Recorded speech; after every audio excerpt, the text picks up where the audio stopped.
Do you want to know what makes knowledge grow? Then everybody wants the show. Bismillah, alhamdulillah, assalamu alaikum, peace be unto you. Today we're going to be giving you the 5 top evidences, proof, rational arguments for the existence of the creator of the heavens and the earth. Now it's a shame that some of us have come to this state where we deny the one who's created us.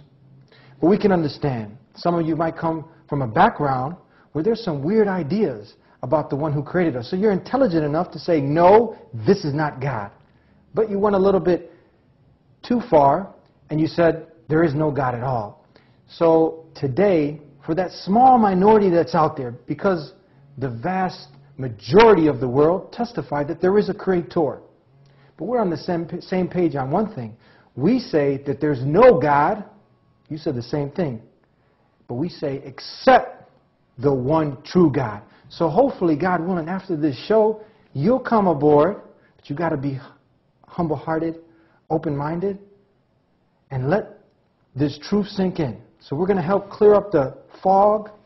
There's not no weird ideas here. We're going to be asking you to use your common sense and don't deny the truth when it starts to come in and penetrate. Let it sink in.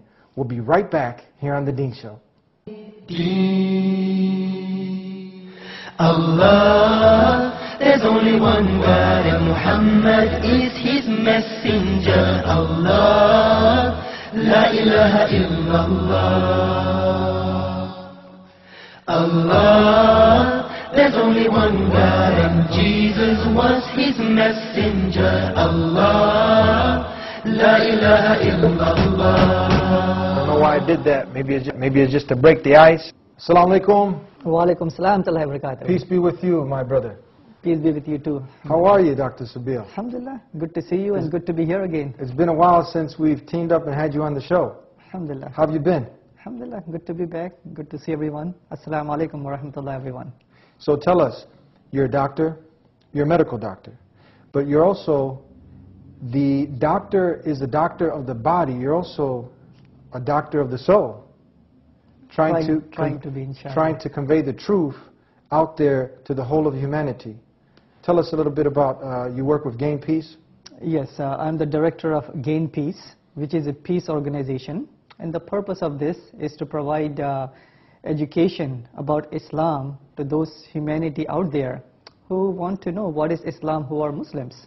So we provide them a venue where they could get to know what is Islam, who do we worship, what is the purpose of life, and how we could be the best in this life so we could achieve paradise in the hereafter. Now time is short. There's a small minority of people who deny totally the existence of the one who created us. Now it's evident. You look around you, you see the sun, you see the moon, the different planets, and you see the animals and the different colors and shapes and languages.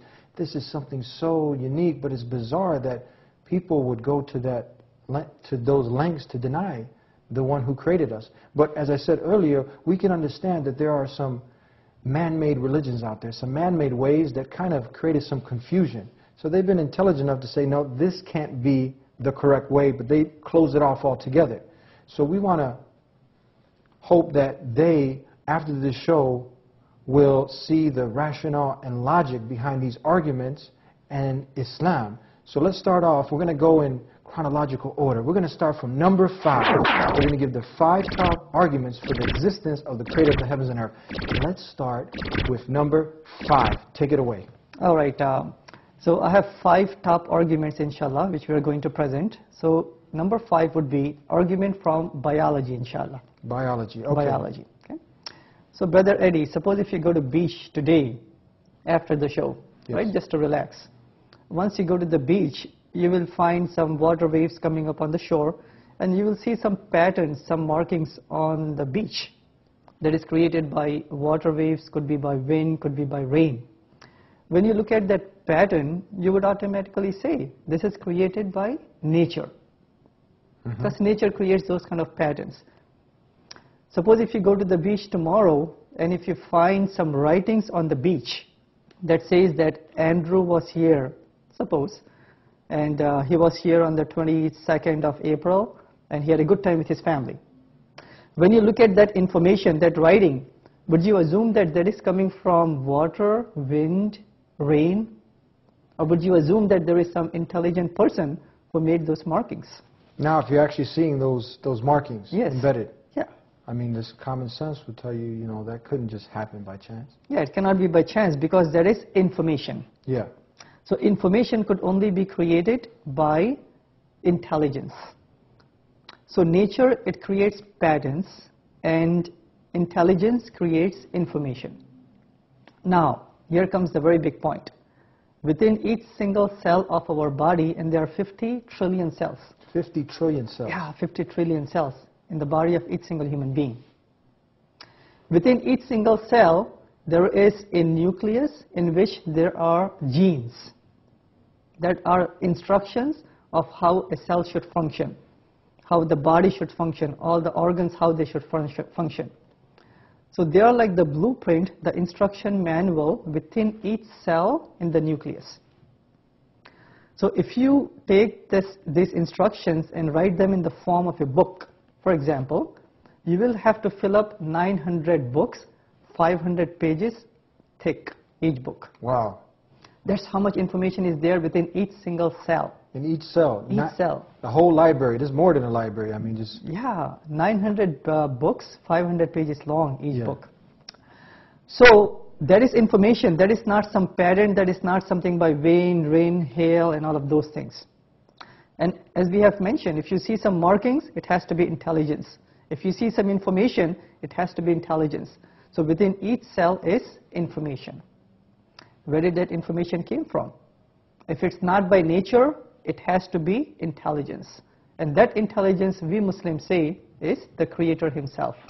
The creator of the heavens and the earth. The Not creator of not the a man, not a monkey, where they might have, because of the background of their family's religion, many people worship these things. So they obviously have seen, like, no man can come up with this, but the creator of the heavens and the earth definitely can, isn't it? Indeed, indeed. Now, some of you who are watching the show, they may be saying, you know, why can't it be just by random chance? You know, somehow in that primitive earth, things may have came about to be. An easy answer to that, Brother Eddie, would be, like, suppose if you have a white wall or a white paper, if you start throwing ink at the white paper, the ink is not going to make letters and words and sentences and chapters. It's never going to happen no matter how many times that you throw the ink up there. Can't happen. It can't happen. So how can we imagine that 900 books could be formed by chance? Not Right? at all. With very good instructions about how to maintain the cell, maintain the organs, and maintain the whole human body. Not possible at all. We can just look around us and see many of the things, as you've mentioned, and anyone who's sincere can look at and create examples of his own from what man has put together in this. I sometimes, you know, I'm driving down the highway or the streets and I see the light posts. You know the light posts? Sure. And you see the power lines and they're going into all the different houses. Mm-hmm. And I said, this would be absurd if someone said, you know, this just happened by chance. You know how many power lines, they're going in to the right, to the left, Comcast and DishNet, you know, they're hitting all these different houses, the wires. And I think about, you know, what if that just happened by chance? It's not possible. But then when you give an example like this of the human body that we don't even reflect, this is not conceivable. It's no way.